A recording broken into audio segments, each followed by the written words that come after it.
Here is a 2023 Toyota Camry SE with the XP package in pre-dawn metallic with Sport Soft Tech interior. What is the XP package? I'm Anthony from Hawkeye Rides, and I'm going to explain the details of the SE with the package and give through some pros and cons and some comparison. In the front, because of that XP, we're going to have a gloss black grille, and the lines are going to flow underneath the bi-combination LED headlights because of the SE trim. The lower gets some of the gloss black and nearly 6 inches of clearance, which is one of the best in class for a sporty sedan. Unfortunately, we're not getting a V6 engine with this tier that would have over 300 horsepower, similar to the TRD. We're getting a 2.5 liter four-cylinder with 203 horsepower and 184 pound-feet of torque paired to an 8-speed automatic transmission. The good thing here is you're achieving 28 mpgs to the city and 39 mpgs for the highway, so it's going to sip fuel. The XP badging starts on the quarter panel and gives us these 18-inch gloss black multi-spoke KMC wheels with the X Series brake covers. You're going to get a standard 18-inch gloss black wheel, but I like that we're getting the caliper cover. The lower skirt will get the matte black and gloss black on the side view mirror cap. Another difference, when you go TRD, they have an aero kit that goes around the whole vehicle and it has like a pin stripe. But on the side, it looks like it's double-sided tape that's put on there. So you don't have that aesthetics that's not needed. You have the sporty exterior from the front and the side, and because it's the XP package, you're not going to see as many as you may see of the TRD. The back gets the trunk lid spoiler with the gloss black and all the badging as well, which gives that sporty cue. The only disadvantage is when you go TRD, you're obviously getting more power, 0 to 60, all that good stuff, but you get a dual exhaust setup, and it looks a little bit more aggressive with a catback exhaust. Here you're going to get a dual exhaust on one side. I wish that it was separated so it looked a little bit more sporty. Optional push button start, which when you get into the SE, I feel like you should start getting standard, because these are amenities that we're all used to, in which you'll have to use the key fob or the key to open the trunk lid spoiler. To go into 15.1 cubic feet of storage, some bag holders here on the side. Underneath the floor has the jack and tire. Split fold the rear bench in the back at a 40-60 split, and that will increase cargo capacity for the sedan. You do have about a 4-inch lip, so it's not going to be a complete flat, but the opening is pretty easy because you're just a hair over 5 inches of clearance. Let's go inside and start up this 4-cylinder so you can hear that exhaust note.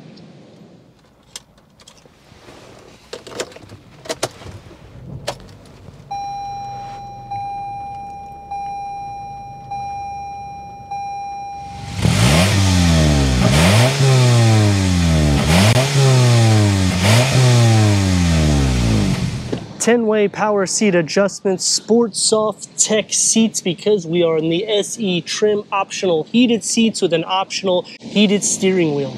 Headroom, not going to be an issue. Leg space is also going to be deep and wide with the driver focus setup. The SE will get the standard 7-inch touchscreen with 6 speakers, Apple CarPlay, Android Auto, Sirius XM with a standard reverse camera, optional 9-inch with the 6 speakers. JBL sound system will not be optional.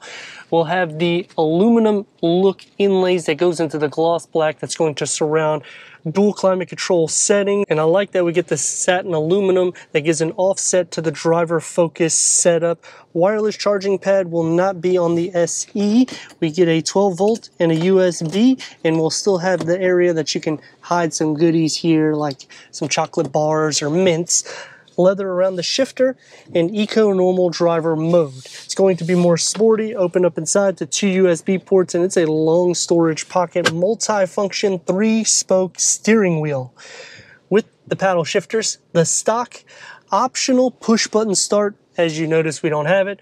4.2 TFT display that can go through an array of information for the driver, including different settings for the vehicle. The door panel on the dashboard integrated together and it bulges to give a sporty design. More everyday materials are found pretty much everywhere. One touch up and down for the windows and a smaller storage pocket with the beverage holder carved out. For the back seats, headroom is still good. The same thing with the leg space, and we have storage behind both of the front seats with a storage tier that's in the center.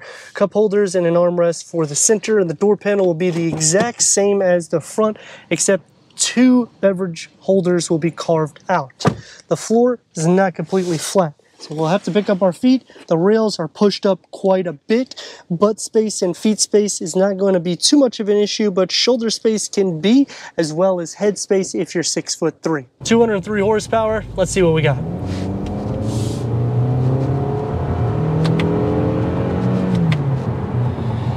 She has some push to it. It will have 98 horsepower less than the TRD V6 and over 80 pound-feet of torque less, but we're still pumping 203 horsepower and 184 pound-feet of torque with the 2.5 liter 4-cylinder.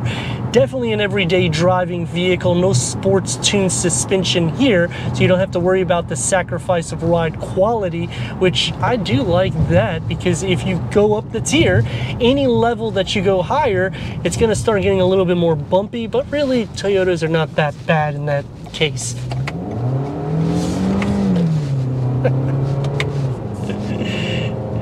You can get a little bit of tire spinach, and because it's been raining, it makes it a little bit more less for the vehicle to stay planted. It's going to take me to some pros and cons. Starting off with the pro, the XP package, it's kind of a bargain, even though we still get 18-inch wheels standard for the SE trim. I do like the change of wheels and the brake calipers that have the cover to it, because it does look more sporty. I dislike here is we don't get the catback exhaust. Turn radius at a stop point is about 2 and a part lane, so be careful on a 4-lane intersection. For motivation, you're going to be hitting a higher RPM, more of a 2.5 to 3 RPM to get pretty much anywhere you need to, which is a con, but it's also a plus because we're getting great MPGs, and this is not a hybrid. Going to some more positives about the vehicle, we get the Sport Soft Tech seats, but they're not really that sporty. They're more wide, so you can sit more comfortably. In clearance in this is nearly 6 inches, so when you're considering a vehicle that's an everyday with a little bit of sporty attributes, it's definitely a great blend. On the con side, for about $4,000 or $5,000 you could get a TRD, so why are you wasting your money when you can actually get more performance? And the 0 to 60 is about 1.5 seconds to near 2 seconds quicker than this. Another con, option for a push button start. I understand for a moonroof or a pano, but come on. Any day, Toyota. Come on, come on. That's a good boy. Here we go.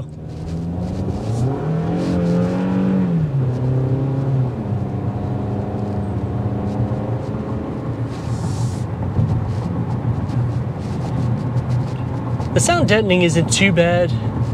For a long journey, I could definitely see this being optimal. Comparing it against the Honda Accord, you're going to have a little bit more interior space, some more storage capacity. It's about the same cargo.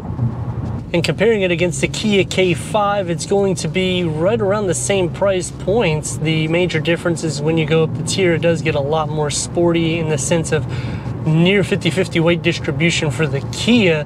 I guess the only other con I can say is you're going to have a lot more harder materials, and it's not going to be soft to touch materials either. It's going to feel a little bit more sandy, whereas when you get into the rivals, even on more of a base trim, it still does a good job in the sense of it doesn't feel like sandpaper in certain areas. So I think they could have done a little bit better in the interior, but they are doing a full refresh more or less for 2025, and they're going to be on the same platform that's been the same platform since 2018. I'm kind of interested to see how the interior comes out, and more than likely it'll be more of hybrid variants. Hopefully they'll still keep a V6, but it's really hard to say a lot of negatives in the sense of it's a daily practical use vehicle.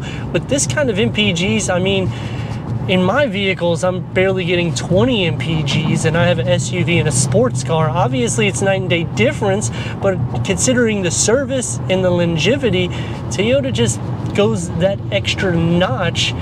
Honda did a great job with the refresh, and it does put a lot of pressure on Toyota, which is why that refresh is going to be so important. But let me know your thoughts in the comments. And if you're new to the channel, consider subscribing. Check out the next video, merchandise website and Instagram. Leave a comment and a like. And I'd like to thank Stadium Toyota for giving us this 2023 Toyota Camry SE for our car review.